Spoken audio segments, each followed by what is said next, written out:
अस्सलाम वालेकुम nursery class. आज आपने उर्दू कॉपी का पेज नंबर 18 सॉल्व करना है। इस पे है सबसे पहले इमला अलिफ ता जाल, ये आपको आपकी मामा लिखवाएंगी। आगे है मंदरजा झैल हरूफ को तरतीब से लिखिए। अलिफ, क्या यहाँ पे अलिफ है? नहीं। अलिफ मद आ, नहीं। बे, पे, ते, टे, से, क्या यहाँ पे से है? हाँ जी ये है।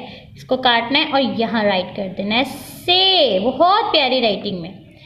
से, जीम, जिसके बैली में एक नुक्ता, जीम।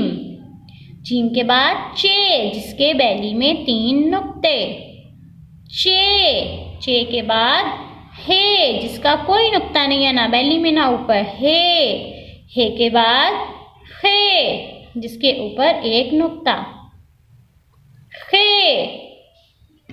आगे है तस्वीर के नाम का पहला हर्फ लिखिए।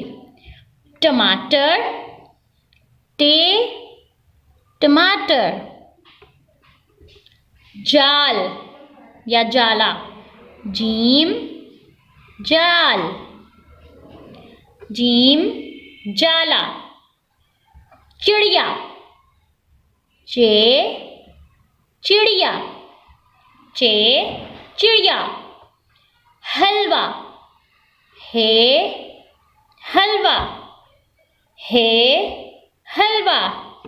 टे टमाटर, जीम जाला, चे चिड़िया, हे हलवा। अब आपने इसको अच्छे से सॉल्व करना है, पिक्चर्स के नाम को लर्न करना है। अल्लाह हाफिज।